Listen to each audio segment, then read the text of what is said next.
ചേട്ടാ കാര്യം പറയട്ടാ. നിനക്കൊന്നും അറിഞ്ഞൂടല്ലേ? എന്താ കാര്യം പറ. പെങ്കൊച്ചായിട്ട് കിടന്ന് അടി കൊടുക്കൊണ്ടിരിക്കുന്നു. ഏത് പെങ്കൊച്ചായിട്ട്? ആ ദേവന്തി ചേച്ചിയുടെ മോള്. അയ്യേ നിനക്ക് എന്താടാ? എന്റെ മുന്നേടുത്ത് ആ കൊച്ച എന്റെ മണ്ടയ്ക്ക് കയറാൻ വന്നു. ഞാൻ അങ്ങോട്ട് പോയൊന്നുമില്ല. എന്ന് വെച്ചോണ്ട് നീ വീട്ടിൽ വന്ന ആണെങ്കിലും പെമ്പിളായിട്ട് വെറുതെ അടി ഉണ്ടാക്കണോ? അങ്ങനെ ചോദിക്കാം അവന്റെ അടുത്ത്. ഞാൻ മനപ്പൂർവ്വം അടി ഉണ്ടാക്കിയൊന്നുമല്ല. നീ മനപ്പൂർവ്വം അടി ഉണ്ടാക്കിയതല്ലേ? ഞാനിപ്പോ ഹോസ്പിറ്റലിൽ പോയിട്ട് വരണ വഴിയാണ്. അറിയാമോ നിനക്ക്? അവന് വീണ്ടും ഐസി മാറ്റിയോ? എടാ ഞാൻ 70,000 രൂപയാണ് കൊടുത്തേക്കണം. അറിയോ? ഇനിയും കൊടുക്കാറുണ്ട്. നീ എത്ര കൊടുക്കാറുണ്ട്? ഇനി കൊറേ പൈസ കൊടുക്കാറുണ്ട്. അടുത്ത 1 മാസത്തിനകത്ത് അത് കൊടുക്കണം. അടി കൂടിക്കൊണ്ടാണ്. നിനക്ക് കളിയല്ലടാ.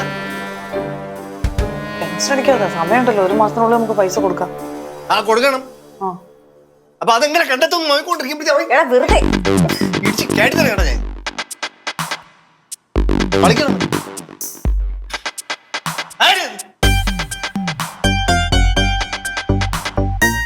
നിനക്ക് എന്നാടാ? ഞാൻ മനപ്പൂർവ്വം അടി ഉണ്ടാക്കാൻ പോയതല്ല. ആ കൊച്ചെന്റെ മണ്ട കയറിയപ്പോ ഞാൻ അങ്ങോട്ട് പ്രതികരിച്ചു. എടാ ഇത് പിങ്കി അല്ല. നിനക്ക് ചുമ്മാ തോന്നുന്ന പോലെ കിടന്ന് വഴക്കുണ്ടാക്കാൻ. കേസ് മാറും. നമ്മൾ നേരെ ഒരാൾ റിയാക്ട് ചെയ്യുമ്പോൾ നമ്മൾ തിരിച്ച് റിയാക്ട് ചെയ്യേണ്ടടത്തി. എടാ അത് ഓപ്പോസിറ്റ് നിൽക്കുന്ന ആരാന്നും കൂടെ നോക്കണ്ടേടാ. അത് നോക്കില്ല.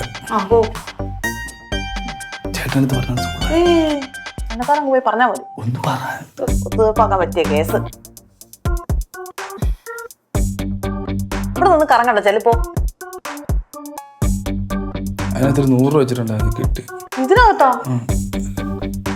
എടുത്ത്. എന്തോന്നാടി ഇത്? ഏത് സമയം തൂത്തി കയ്യങ്ങ് ഒടിഞ്ഞു പോയ പോലാന്നല്ലോ. എന്തോ അമ്മേന്റെ പ്രശ്നം ഇപ്പൊ? നിനക്ക് നാണമില്ലോടി? വല്ലോന്റെ വീട്ടിൽ വന്ന് കിടന്ന് ആ ചെറുക്കനോട് എന്തോ വഴക്കാ നീ ഉണ്ടാക്കിയത്? നിന്റെ വീടാന്നോ ഇത്? അപ്പൊ അമ്മ ഇവിടെ കിടന്ന് വഴക്കുണ്ടാക്കണതോ?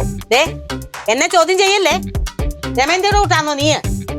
എന്റെ പൊന്നമ്മേ, ഞാൻ പറഞ്ഞില്ലേ ഞാനല്ല, ആ സുമേഷാ വഴക്കുണ്ടാക്കിയത്.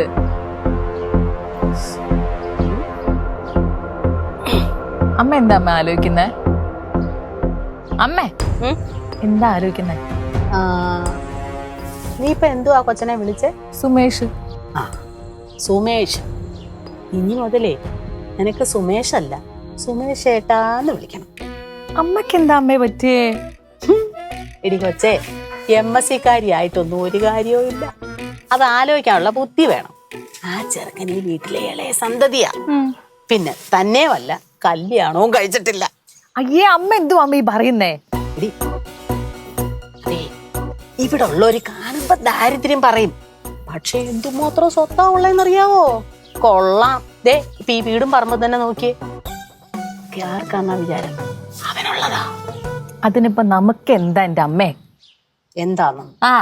ഇതെല്ലാം ഞാനങ്ങ് പറഞ്ഞു തരണം. എടി കൊച്ചേ, നീ അവനെ ഒരു മയത്തില് നിന്റെ പരിധിയിലാക്കണം. എന്നാലേ നമ്മുടെ പശ്മള ചേച്ചിയുടെ പദ്ധതിയൊക്കെ നമുക്ക് നടപ്പിലാക്കാൻ ഒക്കത്തുള്ളൂ. അമ്മയുടെ പദ്ധതിയും ഈ പശ്മളാന്റിയുടെ പദ്ധതിയും നടക്കാൻ പോകുന്നില്ല. എന്റെ പൊന്നമ്മേ, ആ ചെക്കനെ കാണുമ്പോ തന്നെ എനിക്ക് ദേഷ്യം വരുവാ. എന്നിട്ട് ഞാൻ അവനെ കയറി സുമേഷേട്ടാ വിളിക്കണം അല്ലേ? അയ്യോ, എവളെ എന്തോ പറഞ്ഞ് മനസ്സിലാക്കാനാ? കഷ്ടോ. ഈ കാര്യത്തിലെ അമ്മ എന്ത് പറഞ്ഞാലും എനിക്ക് മനസ്സിലാവത്തില്ല. പറഞ്ഞാ കേക്കണ്ടാടി. കൊച്ചിനെ എന്തോ പറഞ്ഞു മനസ്സിലാക്കാനാ? ദമയന്തിയുടെ മോളാ പോലും. അയ്യോ, ഈ അമ്മയുടെ സ്വഭാവത്തിന് ഒരു മാറ്റവും ഇല്ലല്ലോ.